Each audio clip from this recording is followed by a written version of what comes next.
Hello YouTube, I'm Neon. Today I am so excited about what I'm going to be talking about. I'm going to be talking about the Dark Tower trailer that was recently released on YouTube. When I found out that Idris Elba, I don't know if I'm pronouncing his name right. I know who he is, but I'm not a big fan. I mean, I'm a fan. He's good looking. He looked great. But I haven't seen a lot of his movies. I think he's from the UK. I hope that counts as knowing something about him. He is going to be playing the gunslinger. I think the gunslinger's name was Kane. I don't know. But I cried when I saw the trailer. And I saw that an African American or an African Brit, a Brit of African descent, is going to be playing the gunslinger in the Dark Tower. I was like, oh! I was so happy. Yes! I have issues with Stephen King. I am a potential true fan of Stephen King, which I may mention what that means later, if I choose to. But if I don't, I won't. So, I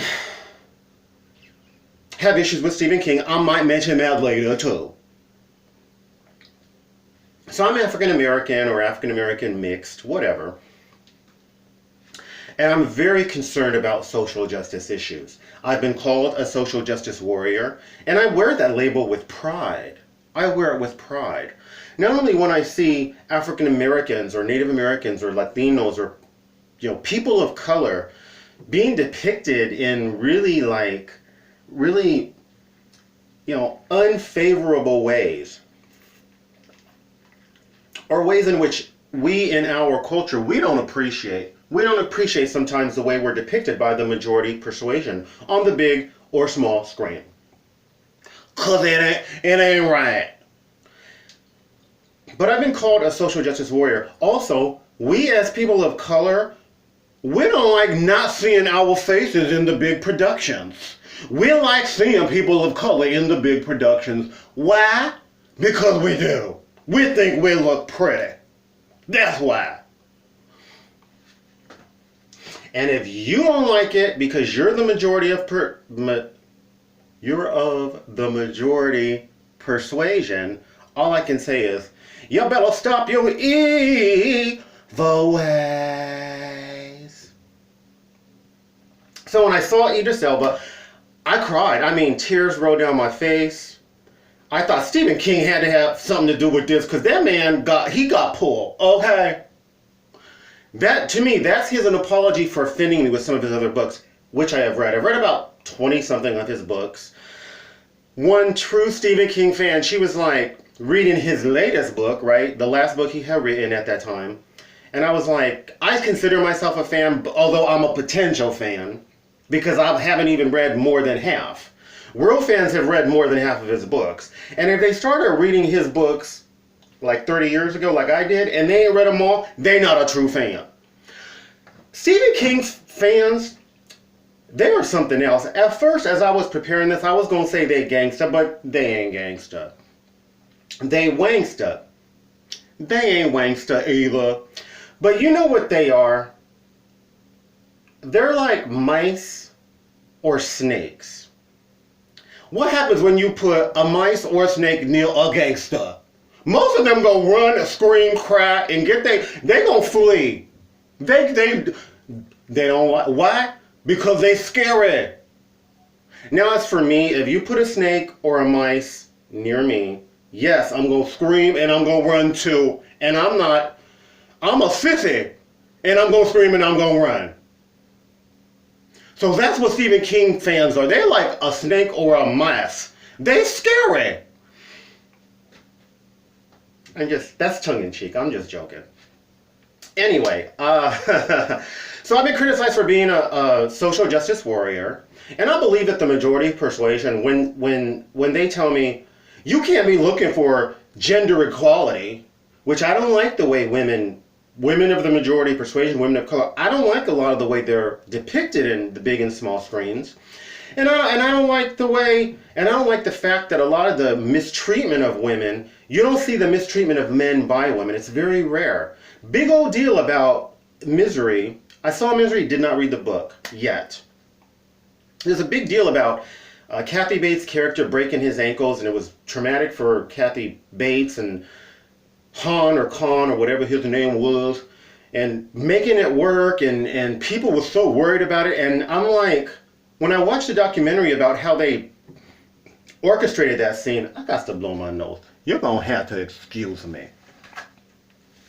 I was like, I was thinking to myself, what's the big deal? They depict women being tortured, mutilated, raped, mistreated in every way, shape, and form on the big and small screen, but a woman can't break a man's ankles. I was like, girl, break his ankles. Tie him down, torture him, break his ankles. We need to have both depictions. We need to have women as well as men depicted along the whole spectrum of good and evil. So I had no issue with that. But people who complain about me being a social justice warrior, I believe it's a red herring when they say, you can't look for social justice in a movie. This is a movie. It's entertainment. It's a red herring. To me, these people who have criticized me, they don't want to see women depicted empowered anywhere on the spectrum. They probably want to see women depicted objectified. And this even applies to a lot of women. 1 out of 3 women say they would rather work for a man than a woman. 1 out of 3. And I've seen women say this in public in the presence of men. I think to myself, I think she a self-misogynist. She a woman who hate women. I don't, what? Ooh. Words escape me. But so many people were so concerned that a woman was going to break a man's ankles. Break his ankles, and I'll say, break them. So I do look for gender equality, for racial equality in these movies. As I said before, these roles, they're high-paid roles. They're an opportunity for African Americans to get out of poverty. If you look at the wealthiest African Americans in this country, almost all of them are in entertainment. Music, big and small screen, and sports, which in a way you could consider sports as a form of entertainment. Almost all of them. There's exceptions. We have to have depictions, complex depictions, just like as in Fences, complex depictions of people of color. People aren't all good and all bad. Now, when I read The Stand, one of my favorite Stephen King novels, it was the bomb. I read the long version for you Stephen King fans. I read the long version. It was good. It was, ooh, when you think it can't get no better, it got better. It got better all the way from, the book was like 1,200 pages or something, and it just got better as you read. It was wonderful. But the depiction of the mother, who was a character, she was kind of a Yoda-like character, if you will. Very one-dimensional. The African-American character in The Green Mile, Michael Clark Duncan, I think, is the name of the actor. I saw the movie. I did not read the book. Very one-dimensional. That's one of the reasons why I kind of stopped reading Stephen King novels. Now, I did read the 7 Dark Tower books. And I don't think Jake appeared in the first Dark Tower. I might be wrong, but you Stephen King fans, y'all gonna know. Forgive me, because I don't. I haven't read any of his books for a while. I may start reading them again. I will read them in Spanish if I do, so that way I can elevate my Spanish and continue to maintain my learning as well as add additional vocabulary. So I was tipsy when I saw that trailer for the first time. I was drinking some cheap alcohol. Only thing cheap was rubbing alcohol, because I'm po. I was tipsy, so that might have made me a little more emotional. I was kind of like those people, though, that's like, when they was trying to invent an airplane, they were like, well, if God wanted people to fly, he'd have given them wings. Well, they made the airplane anyway, and people flying. So I felt like that towards the Gunslinger. Excuse me, The Dark Tower. Sorry, Stephen King fans. The Dark Tower series. I was like, they're never going to make this into a movie. whatever reasons, obviously I was wrong for coming and going home about 4 in the morning. Okay, anyway. Sorry. So, I was wrong, and they're doing it, and to see an African American character cast as the gunslinger, or I think his name was Kane, though I don't remember. I read 7. I know that he wrote at least one other book for the Dark Tower series. He may have written more since. I don't know. Sorry, Stephen King fans.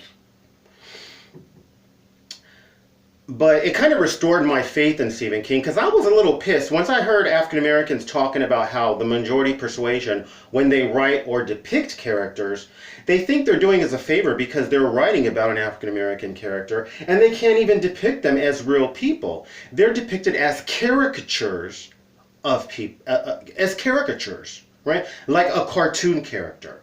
We don't like that.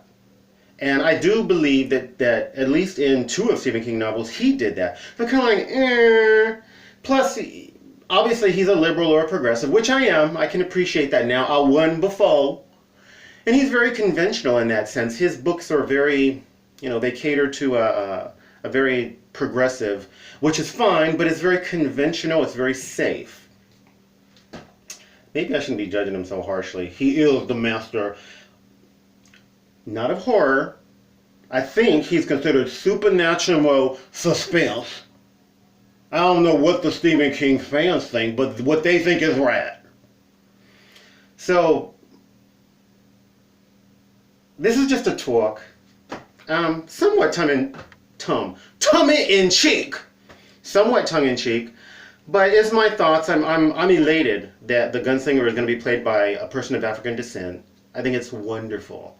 And I assume, though I don't know, but I assume, but I don't know, that Stephen King probably had something to do with this. The gunslinger looked good. He looked good. The devil looked good too. Matthew McConaughey. I'm like, well, excuse me, Stephen King fans. The man in black. In this case, a white man. He looked good too. So I hope by the time it come out in August, I have money so I can go see this movie, because I really want to see it. I think I've shared everything I wanted to say in a very botched and strewn manner. If you like this video, please like, subscribe, share, comment, commercial, recommend my video, do one or more of those things. Thank you. Best wishes.